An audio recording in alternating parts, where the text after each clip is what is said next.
A Pontiac legend that starts with this car on Muscle Car of the Week.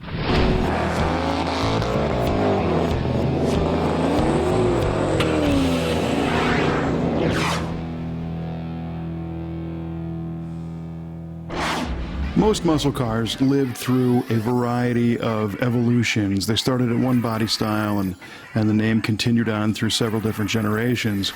The car we're looking at today is the very first design that started off Pontiac's legendary Trans Am line.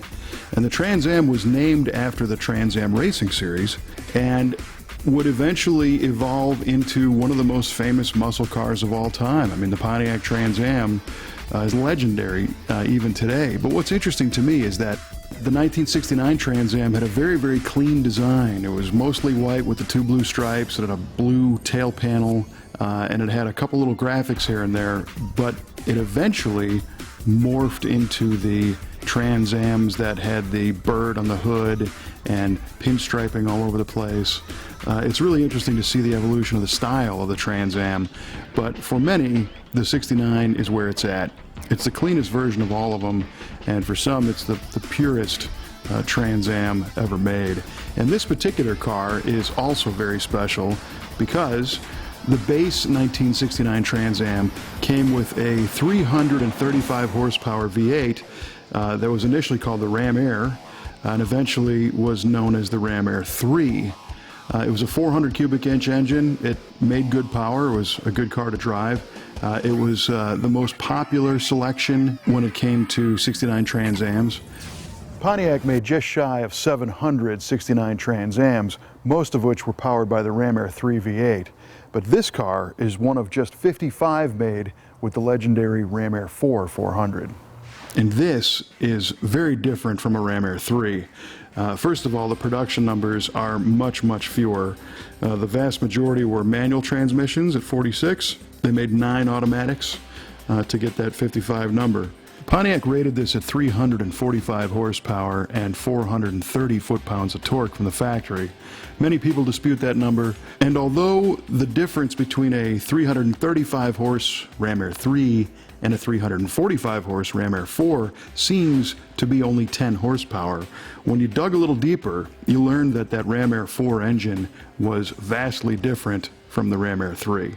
The Pontiac Ram Air 4 400 is one of those mythical, legendary engines because they didn't make very many of them, but they really made a lot of power. And the Ram Air package starts with the cold air scoops in the hood that forced air into this engine through a specially tuned carburetor and the aluminum intake and the special cylinder heads. But all of that kind of came together to make the 69 Trans Am Ram Air 4 cars just really outstanding performers. When you open the hood of a Ram Air 4 Trans Am, you're greeted by a big foam sponge, and this sits on top of what is called the Ram Air pan with a little screen in the middle which protects the special Holley carburetor from dust getting down there when the hood is open. That foam seal mates with the bottom of the hood, and in the hood is where the air filter lives. Looking at the list of parts that made a Ram Air 4 so special, you can see right away it had a much more radical camshaft than the Ram Air 3, freer flowing round port cylinder heads. It had an aluminum intake manifold to make it lightweight and to flow better air, 1.65 ratio rocker arms, 4-bolt main caps, and more free-breathing exhaust manifolds. These engines also have chrome valve covers and the aluminum intake manifold, so you don't see the typical light blue Pontiac engine color as the first thing when you open the hood.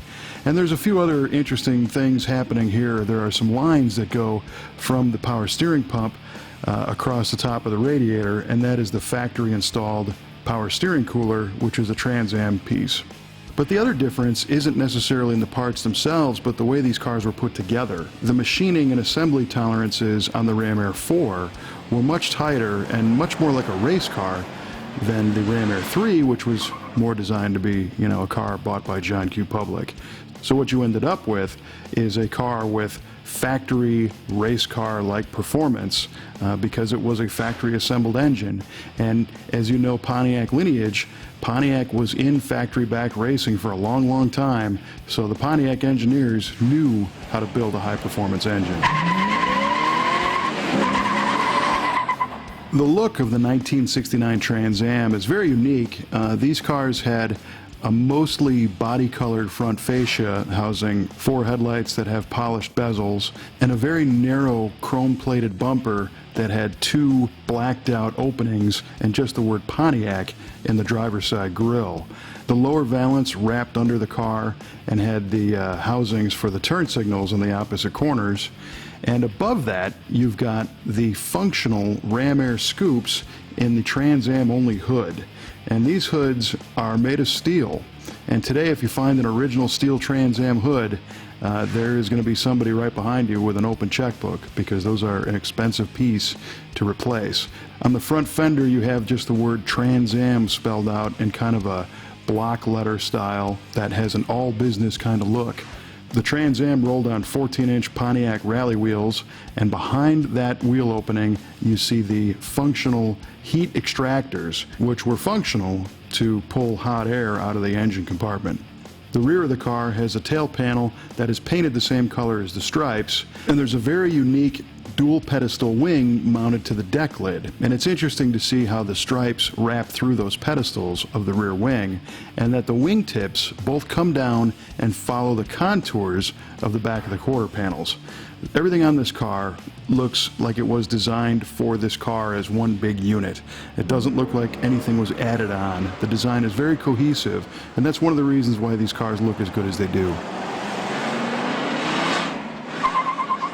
Now, although this car is very racy, it's also a Pontiac, which means it's got some luxury appointments inside. This one is wearing a blue deluxe interior, and it's got kind of a burlwood looking trim on the dashboard and on the console. But there are some Trans Am only elements, like the triple stacked gauge package, which is a rectangular gauge with a temperature, oil pressure, and fuel gauge all in the dash. It's got an AM radio, but even though this is a luxurious Pontiac, air conditioning was not available on the Ram Air 4 engine, so this one only has a heater and no air conditioning. There is an optional rear speaker that was $15.80 in this car. There's a visor mirror, which was an option, and a remote outside rear view mirror on the door. This car came equipped with deluxe seat belts and the Decor Group, an optional console, and custom trim. And the Ram Air 4 V8 added $281. The Trans Am option added almost $775 to the price of the car. The bottom line on this car was about $3,800 when it was all said and done. So it's definitely not a stripped down, low buck, sleeper kind of race car. This one is powerful, it's comfortable, it's flashy, and it was pretty expensive. For some, the Cameo Ivory and Tyrol Blue first generation TA is the top Trans Am. Other people like the later ones that have the bird on the hood. Which one do you like? Let us know on our Facebook page, and if you're watching on YouTube, make sure you subscribe so you never miss an episode of Muscle Car of the Week.